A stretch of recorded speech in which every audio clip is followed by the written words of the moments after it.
Yazi imali akuyona yakho, kodwa itholakale egcekeni lakho. Your land ungayithatha. The truth shall set you free. So lalela mntomnyama. Asiqale. Once upon a time, a long time ago, there was a father and igama lakhe ubenengane. He loved his son. He would do anything to make sure that ingane yakhe iba right empilweni. For more than 20, 30 years, ubaba had a secret. He was a hustler. Every single time mebuya ukuyosebenza, he would come back, athathe imali ayibale and make sure ukuthi it is all there. After that, he would then take that money, ayifake ku-plastic, wrap it up, seal it up kahle, mese ayibeka. Once he was done ukubala imali yakhe, he would then take leyo mali ayifake kwisaka in a bag, and then he would wrap up that bag, ayithathe and go to the backyard, kumuzi wakhe, kwiland yakhe, and under the tree he would dig a hole and take that bag and put it inside the hole and then cover up the hole, agqibe. He did that for years. Unfortunately, ubaba grew older and older until the time came whereby eshiya, he went to heaven, or wayesihogweni asazi. But then ingane yakhe grew older. This is uBrandon, and uBrandon never knew ukuthi ubaba wakhe buried imali egcekeni. Hlakanipha-ke mntomnyama and understand ukuthi uBrandon was the only child, and so when ubaba wakhe eseshile, he left uBrandon with the house.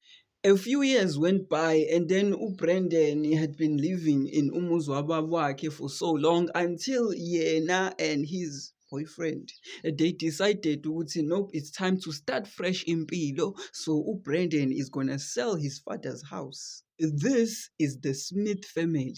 The Smith family, they lived at Atlanta, but manje they wanted a place whereby they can raise iy'ngane zabo in peace. So when they heard ukuthi uBrandon is selling umuzi wabo, instantly bawuthenga umuzi and they moved bonke beyohlala in the new house. One day, uSophia was playing in the backyard kumuzi wakubo, the new house. Sophia is just like every child. She was curious. She wanted to explore her new environment. So whilst she was playing in the backyard, wabona ispade.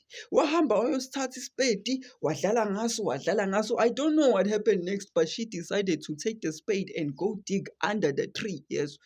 Wayidigela uSophia njengey'ngane idlalele ediga, buyadiga until uthe ethi uyadiga wabuya noplastiki. Onga-understand-a ukuthi kwenzakalani wawuthatha lo plastiki, she ran eyotshengisa ubaba wakhe what she found. Lo plastiki agijima nawo, owodwa walaba waya kubaba wakhe wathi, look what I found. The father asked ukuthi uthathephi, and then they ran to the backyard. Ubaba, he was the one odonsa ispade, and then was shouted to iy'ngane zakhe, the sons, to come with some more stuff abazodiga ngayo. They started digging and digging and digging.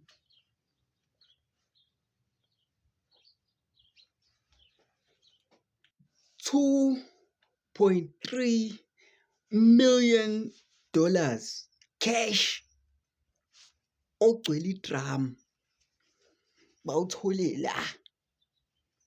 So currently, as of 2026, uBrandon has opened a case against the Smith because uthi le mali abayitholile belongs to him. He was the original owner of lelo gceke, that house, that yard, before the Smith bought it. And uyasola ukuthi le mali le was the money left to him by his father. It's just that he couldn't find leyo mali. If I was ama-Smith family, bangaka.